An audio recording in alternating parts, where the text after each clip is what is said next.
Kapalit. Sige, palit dito. Basta may wala ng bang.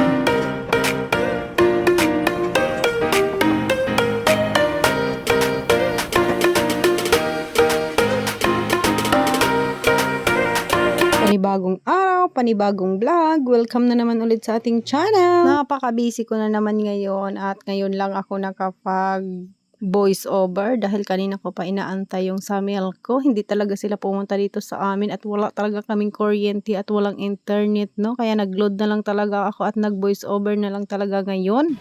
At para makapag-upload lang ngayong araw na ito dahil kanina guys is napakalakas ng ulan, no, at hangin kaya naputol talaga siguro yung aming kuryente, pero hindi naman, nagtanong naman ako sa aming mga kapitbahay dito, may kuryente sila, tapos kami lang yung isang poste doon sa baba, kaya dali-dali nga ako pumunta doon sa Samil ko. At nagreklamo na naman ulit ako guys at ipapalipat ko na talaga yung aming kwentador kanina. Mga 2:30 ata ako pumunta sa kanila pero inantay namin hanggang maghapon ay hindi talaga sila pumunta dito, no. Siguro is dumaan kasi yung maintenance dito sa amin is alas 3 na kaya siguro hindi na rin pumunta. Bukas na siguro yun kaya ayun, wala talaga kaming kuryente ngayon. So ito nga yung kaganapan kaninang umaga, meron pa kami niyang kuryente dyan pero pagdating ng tanghali dahil umulan at malakas yung hangin, ayun, naputol na siguro yung aming wire talaga, no. Kaya kanina ay mga alas 12 or alauna siguro pumasok na si Altar tsaka si Amshi. Kami na lang dalawa ni Papa Udon dito sa bahay. Ayun, at nag-meeting rin ako pagdating ng alauna, no. Tapos, ayun, hindi pa nga natapos yung meeting. Pumunta na ako sa Milko at ano na nga ako doon, nagbayad na ako para pag-transfer ng aming kwentador. At tapos nga sinabihan ko ngayon yung taga sa Milko na pwede po ba is ngayon na lang yung magpalipat kami ng kwentador. Sinabihan naman ni Madam doon sa opisina anuhin daw niya yung kanyang papel, no, kasi mag-aano pa yan siya sa maintenance, pero inantay talaga namin maghapon guys, hindi talaga dumating, no. Kaya ayan, mainit tayo ngayon. At solar, buti na lang talaga may solar talaga kami. Kaso lang guys, yung nagagawa ng lumpia, no, is init na init talaga. Dahil nga is may order kami ngayon at buti na lang talaga is marami kaming solar, mga 6 siguro yung solar namin kaya hindi masyado madilim yung aming bahay. At 3 bahay siguro kami na nandun sa poste na iyon kaya wala kaming kuryente. Baka bukas siguro aayusin na iyan. So ngayon yung ating pag-upload is loading lang dahil dita lang din yung aking gamit. Tapos at kami lang din yung walang kuryente talaga dito, yung mga kapitbahay namin is meron, no. Kaya ay tiis-tiis lang muna tayo na ngayong araw na ito is napakainit. So ito na nga yung kaganapan namin kaninang umaga. Ayan, dito na naman ulit ako nagprito dahil may isda na binili si Papa Udon at meron kaming gaway na kahapon na binili. Ayun, inutan namin.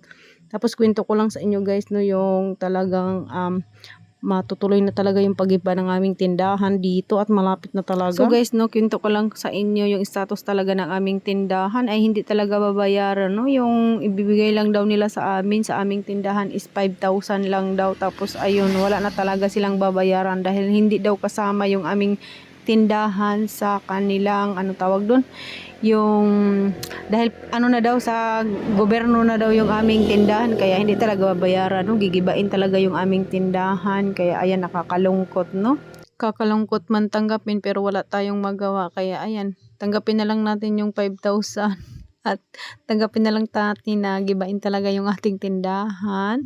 At iwan ko saan na naman ulit kami nito mangungutang para ipagawa yung ating tindahan, no. Katatapos nga lang namin bayaran yung tindahan na ito tapos ngayon na naman ulit. Ay naku, ano ba mga pagsubok na ito sa buhay namin. Oy, ay sana malagpasan namin ang mga pagsubok na ito dahil nga ay problema na naman, no. Nagigibain yung aming tindahan tapos saan na naman kami nito umpisa na naman ulit tayo sa payag-payag at sa tulda-tulda lang muna dahil wala nga tayong kapira-pira ngayon.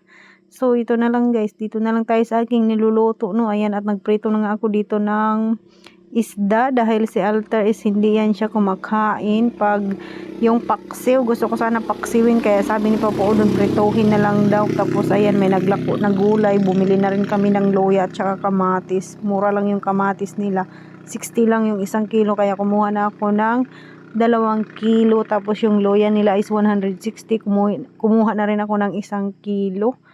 So ayan, at hinati-hati ko na nga guys no, yung tagli 5 piso at taga 10 piso na luya. Ay nako, 30 pesos lang siguro yung aking ginansya dyan. Ayan, tingnan mo naman, hinati-hati ko yung 130 ba yan, yung luya na iyan. Ayan, may ginansya pa rin tayo no, pero ayun nga, balik tayo dito sa aking tindahan. Nakakalungkot man tanggapin, pero wala tayong magawa, no? Kaya ayun, move on na lang tayo. Hindi pa talaga ako makaka-move on, guys. Iwan ko ba, tulungan niyo akong makamove on sa aking tindahan. Nagigibain siya. So ayan, dito na naman ulit tayo, guys. Yan, kumakain na si Alterno dahil papasok na nga siya dyan. Kaso lang is umulan nga ng malakas na ulan at saka humangin. Kaya ayan, medyo mainit na ngayon dyan. At wala na ngang kuryente ngayon.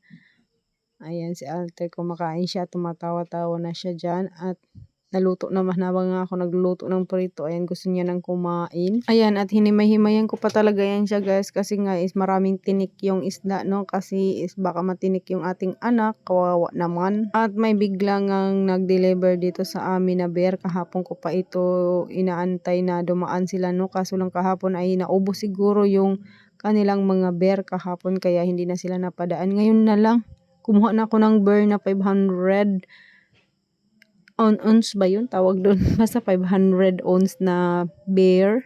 Bali 5 case. Tapos yung red horse na malaki is 3 case lang. Kasi nga guys, is naubos yung ating money no, na binili ng harina. Kasi nga na may nagpahabol kanina guys, paggawa ng lumpia. Dahil na is maaga na ubos yung aming lumpia wrapper, kaya ayun, nagpagawa pa si Papa Udon, no?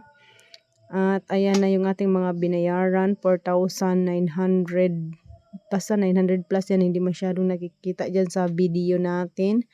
At saka ayan na nga, naluto na yung gaway, tapos may prito. Ang sarap-sarap ng ulam namin ngayon. O siya guys, hanggang dito na lang muna yung ating video. Maraming salamat. At paki-like at paki-share na rin ang ating video kung nagustuhan mo. At hanggang dito na lang. Paalam!